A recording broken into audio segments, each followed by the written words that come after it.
Yes sir, yes sir. It's time for some more peek. So the movie starts off and we got little bro ringing the bell up here. Man's hitting that Paul Revere. The British are coming! And all the citizens started panicking, running through the city like a bunch of crash outs. They even got the Indiana Jones Rolling Stone scene going on somehow. But my guy right here had enough. He had to see what was up. What is it, Chicken Little? And like you heard, this is our guy, the MC, Chicken Little. Bro came down them stairs talking about the sky was falling. Look at his dad. Mans knew it was up for their reputation. Chicken Little down here flagging out trying to find the missing piece of sky. Then once that acorn fell down and gave him CTE, I was like, yeah, you're cooked. So his dad gives everyone the explanation that his son was kept up yet again, and it was just an acorn, not the sky. But that didn't stop the grimy tabloids from taking this straight out of proportion, putting them mics to his noggin. But man's really feeling them CTE side effects. I promise, like, and even it's. What did he say? And his dad just over here shaking his head. And no cap, I just noticed this little goofy got teeth. Never noticed this when I was 5 years old. Learn something new every day. Fast forward 1 year later, and they done made a movie out of bro's L. He can't even hold that mug in peace. So Chicken Little and his pops have this awkward convo about why their whole lineage was hoed when bro was born, and told him he just has no redeeming qualities, so he should just lay low and stop being a doodle bob. And what is bro doing here? This must be one of them New York City crackheads. But the dad drops our guy off at the bus stop, and bro is determined to have a good day, but to no avail. As soon as this bus pulled up, mans got trampled by his classmates and missed the bus. Now we get this cool bus chasing scene from lil bro, and low key, this fool is moving. He in the wind for real, and he is so small that even the most out of pocket things can be a help or a nuisance to bro. Like, look how he uses this flower to climb up the pole, but then immediately got hold by this hubba bubba. Right before getting turned to roadkill, he took out a sucker to slingshot off the gum, but lost his shorts in the process. So he finally makes it to school and then pops this Fanta to get inside, hitting the clip farm in front of the cheerleaders. Now that he inside, he has to figure out the whole short situation and ends up making some shorts out of his homework. But if this fool ain't the epitome of getting hoed, Manston got stuck in this locker. Roll call. Foxy Loxy? Here. Goose Girl. Queso? I'm here, sir. While calling out the class roster, bro gets to Chicken Little and he is nowhere to be seen. But the teacher could care less and get straight to teaching. And what is this lesson? These fools seem to be spitting fluent Billy Goat after this. So it's next period and our boy made it just in time for the dodgeball game. Meanwhile, his friends over here getting jiggy in this game. Look at Fish. So while dodging, Chicken Little gives Abby the rundown on what happened this morning. He basically told her how his dad just told him to just disappear, and now he's thinking he needs to get his reputation back somehow. But bro can't go a single period without getting hoed. He tries to defend Abby because Foxy Loxy straight beamed her jaw into another dimension with this ball. Got me like, ooh, that's gonna hurt. But she got them henchmen and jumped. So Goose Girl gave our guy the Buford treatment, and he ends up pulling the fire alarm on accident. So bro gets sent to the principal's office, who is in this mug chewing this fool's dad out. Dang it, Little! If you can't get that little nigga in check! On the ride back, bro puts his plan into action. He musters up the courage to tell his pops he's just gonna join the baseball team. Got man's dad in shambles, cause only thing is, he used to be that guy in baseball back in the day. So he doesn't really want this no talent son to ruin the family name any further. Finally they get home and we get this sad scene of Chicken Little and his dad seemingly getting farther and farther apart. And we also see that his mom is dead, but they don't even say why. She must have tried to cross the road, but it's the next day and also time for baseball season. So our guy joins the team and is a certified bench warmer. And what's up with Shorty? She's been hating on him since the beginning of the movie. Hating on little girl. What did bro do to deserve this treatment? But bro goes through this baseball training arc and it's finally time for him to get his big break. Cause the LeBron James of kids baseball, Foxy Loxy, has brought them to the championship game. And their team is down a run to the rival school. But guess who's up to bat? Yep. Our boy Chicken Little. The whole city is tarnished too, cause they know they finna lose now. And look at bro dad. Cause if you don't stand up for your son, that's literally all he wants is your approval. That junk crazy how bad the parents be in these peak movies from back then. But bro is ecstatic and walks up with his bat. Everybody telling him not to swing and just take the walk. But in true Chicken Little fashion, mans has different plans. He swung at them mugs, of course, getting 2 quick outs. Now the outfitters ain't even worried about bro. They over here hitting side quests and junk. So Chicken Little locks in for the last pitch. He picks up the bat and cracks that mug. Hit that junk so far he flew back. Fool better get his weight up. So everybody tells him to skedaddle, and dude starts going the wrong way. Like how that worked, but eventually figures it out. And while the outfielders are crashing out, he rounds third base on a tie game. So they picked the Buffalo up and threw him at home base to stop Chicken Little. Everybody in shambles. But the umpire ended up cleaning the dust, and bro was actually safe. So now he's the talk of the town, and he ends up clearing his tarnished name. We get to the chicken shack, and him and his dad still celebrating this endangered W. They trying to cherish this moment, cause it might not ever happen again. Ever.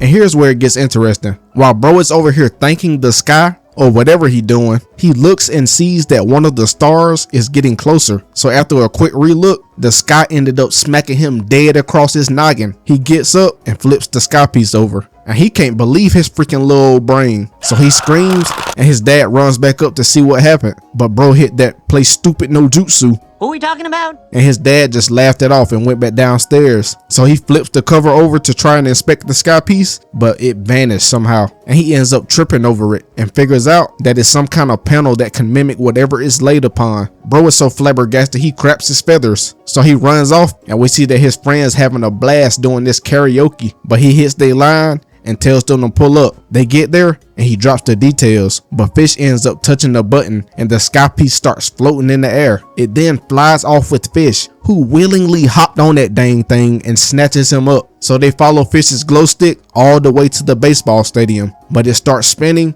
and a whole bunch of weird junk starts happening. Through all this, an alien spaceship reveals itself, and as a kid, my mind is completely smooth at this point. Cause what the freak is this? The table turned stupid quick. So these little old Doc Ock machines comes out the ship and just dipped off so conveniently, right? But the group ends up creeping onto the ship to save Fish. And what kind of diddler experiments they got going on in this mug? Chicken Little ends up walking past this hairy candy corn looking thing, and an eye suddenly pops out this mug. So he runs off, and the little joker jumped down and started following them. And back with the group, Queso over here flagging out. Somebody slide my guy a burger. But they calm him down and keep making that stroke through the ship. While they over here having a kumbaya, Pig wanders off and finds out that these aliens are going one by one through the galaxy, taking them over, it seems like. And Earth is up next on that hit list. So they run off in a panic, and what do we know? The aliens pull back up. They see that their little hairy candy corn is missing and start pressing Chicken Little in them. But they get to the exit, and this Barney built nigga done got stuck in the exit door. He finally gets through, and now they make a run for it straight into this cornfield. And the little hairy candy corn was still just a following. The aliens come down to search and start putting the choppers to the crops trying to get them. They make it out and run to the school to ring the alarm bell, but the door is locked. Our guy Chicken Little is on timing though.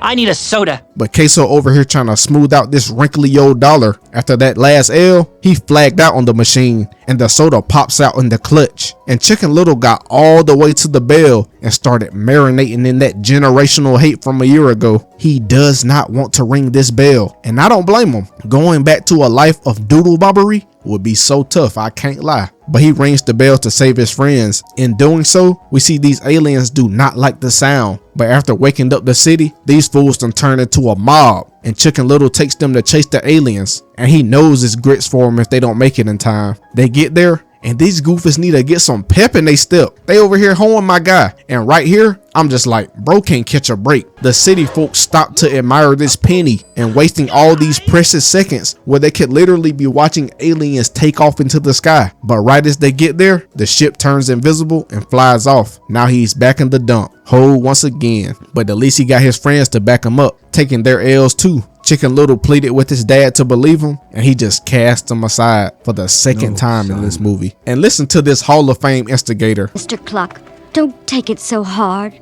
Nigga, what? But on the stroll back, the little hairy candy corn sees Chicken Little and follows him home. And now it's the next morning, and bro's dad is in the kitchen calming down the citizens, sending literal death threats at our guy. Like, bro, he's still a kid. While sobbing in the back like a female dog, his friend shows up to console bro. But right as they leave, the hairy candy corn shows up and reveals itself to him. And somehow Fish just speaks fluent alien. It tells them that those aliens trying to grease them last night was his parents, and they dipped off without him when Chicken Little rang that bell. But now the mission is to get little bro back to his parents. But the sky started cracking out of nowhere, and the citizens looking up like, oh, it's up for us. That little chicken was right. The aliens came down and invading, and the little hairy candy corn went to chase them. So Chicken Little runs after him, but got snatched up by his pops because they trying to get gone out of here. But he explains that this is actually a rescue mission, and the aliens just trying to save their kid. And the dad looking like,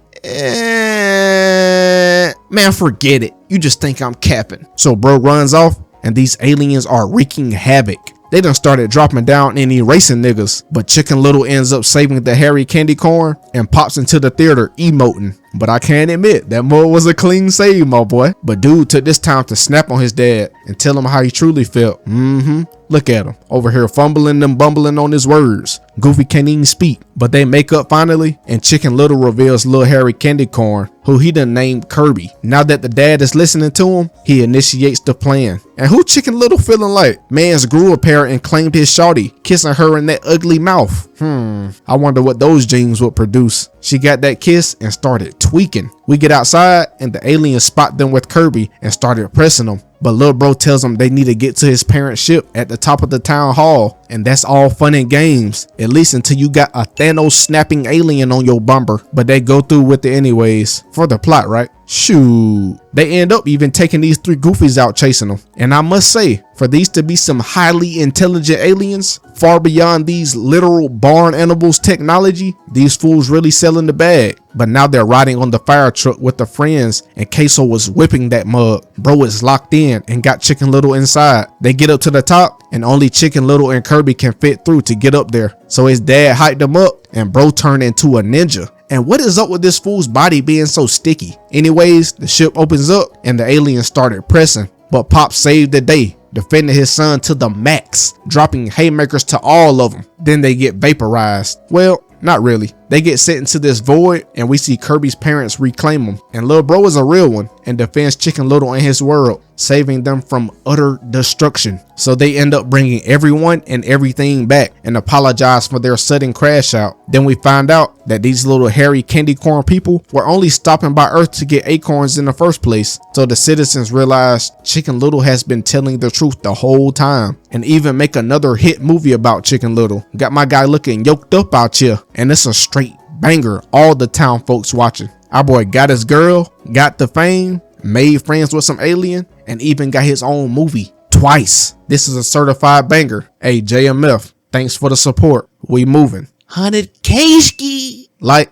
comment, subscribe, and go on by them heads. Dear Lord, the JMF come to you in the most humblest way. We come to ask you for guidance. We ask that you allow us to just learn from you in times of struggle and even in times of prosperity, not relying on our own imperfection, but relying on your perfection. So hear our prayer, dear Lord, and thank you. Amen.